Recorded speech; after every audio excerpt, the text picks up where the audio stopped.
Okay, this is where we turn it over to Larry.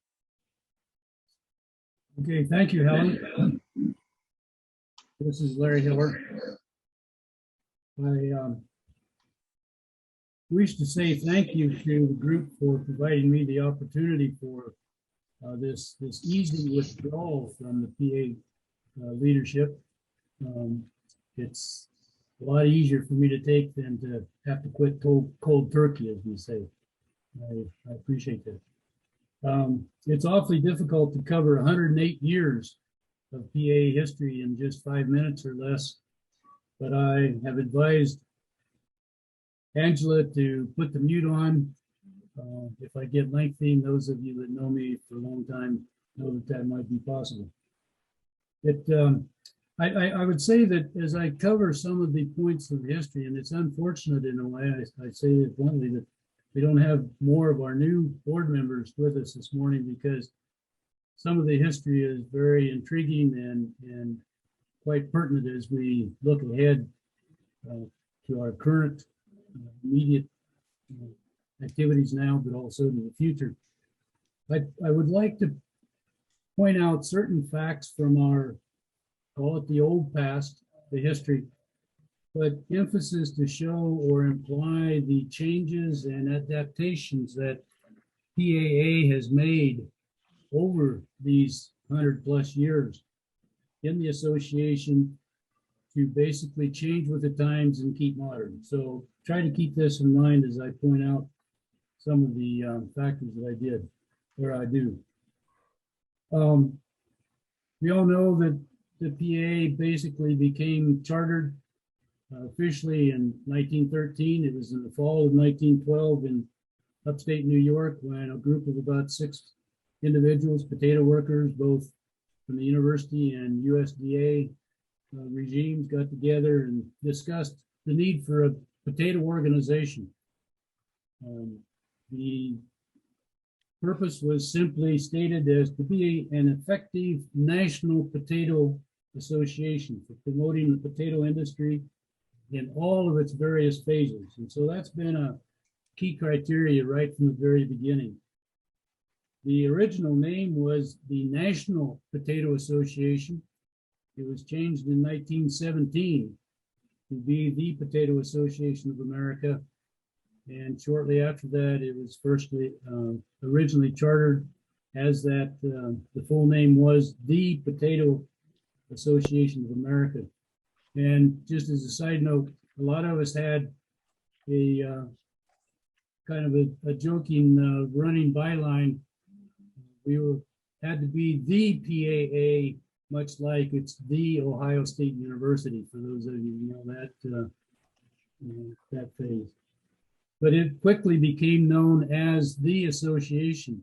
The other thing I want to point out is that even though it was started as a national organization, it very quickly, in the first 3 years, became international, even back in the early 1900s. In fact, I want to give you a quote from 1926. A Dr. H.W. Wollenweber from Germany had the distinction of being the first German member in the PAA. And he wrote an article entitled "The Foundation of All Organizations." It's actually in our early PAA journal. And in that, he stressed 4 things: loyalty, service, sacrifice, and vision, as the 4 foundational walls of all organizations. And I think if you go back and look at the vision and the goals that Helen shared just a minute ago, those pretty well fall in line. And that has been the intrinsic value and goal purpose of PAA for all this many times. It became the framework. On membership, we had they had 54 members and 13 commercial entities. In other words, industry organizations of one kind or another. At their first meeting in 1914, the first PAA meeting. In 1925, about 11 years later, that membership had grown to 490. In the late 1930s, over 1,500 members.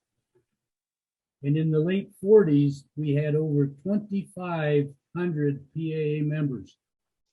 I think this is phenomenal. In 1963, which is more in some of our history, speaking, we had over 2,000 members yet. Well, currently, and you'll see this in Angela's report, we have roughly 470 active members, paid members.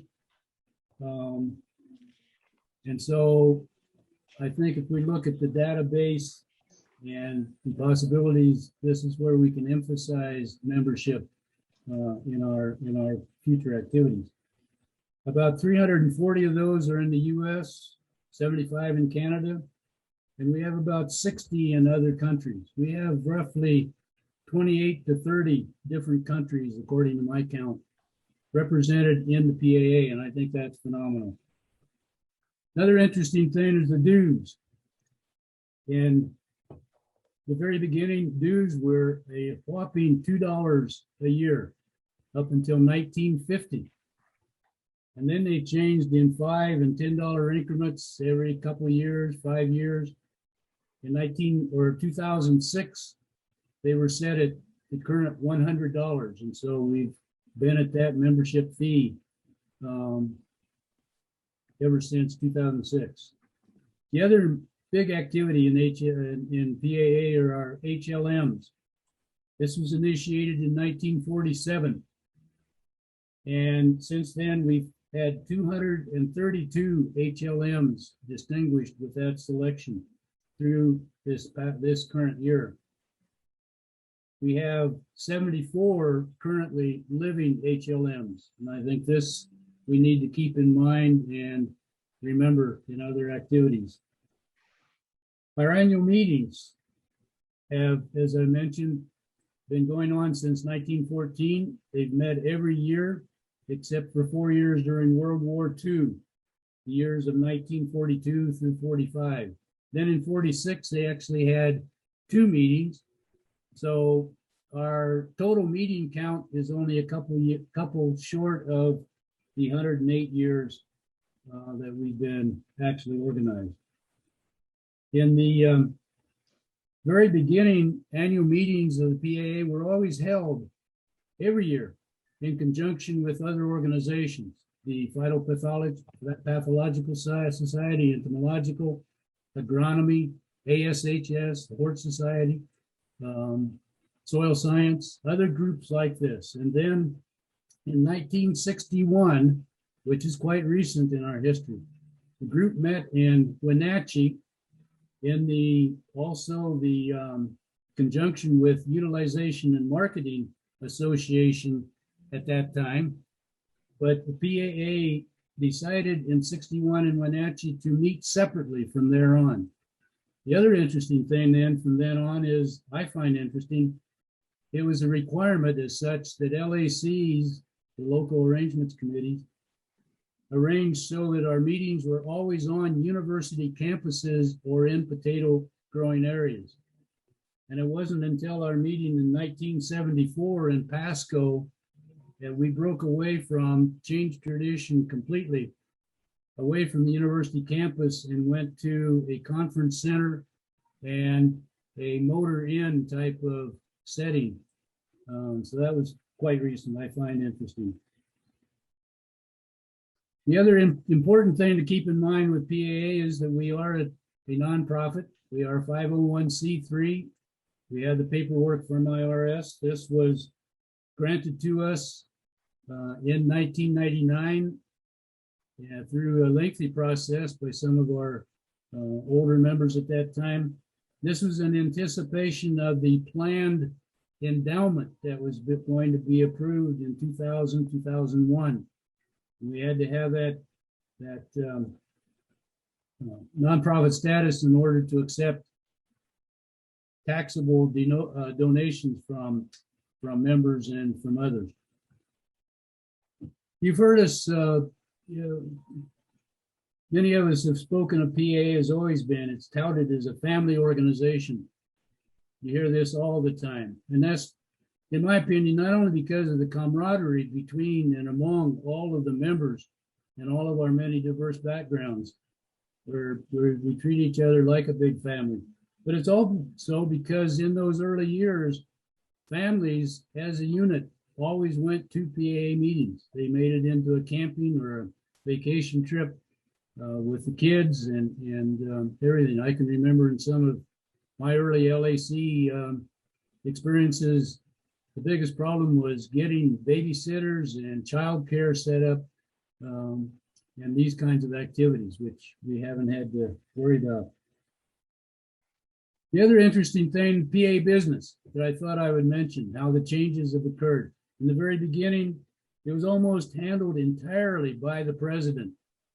For a long time, we thought that being a member of PAA was kind of a figurehead position, but in the early years, the president handled all the business, and then they began to incorporate some of the other officers as they were elected.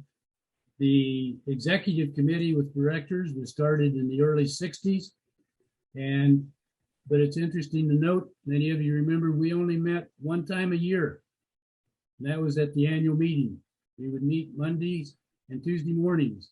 That's when all of the PA business was executed, taken care of, and decided. Quite interesting. In the 1990s, with the advent of email, and we began to do more of our business through the year using that media or medium. And then teleconferencing calls began in 2008, shortly after, during my past presidency. And then, of course, we've moved to Zoom. The other big item very quickly here is the PA publication. In the very, very beginning, in the early years, and some of these are still on file in our archives, our publication was called the Potato News Bulletin. It came out monthly. We also had a potato magazine. The American Potato Journal was actually started in 1926, affectionately known as APJ. Many of you remember this is, I'm trying to show, I'll just give you the measurements. It was more of the size of a 5.5 by 8, 6 by 8, 6 by 9 type booklet.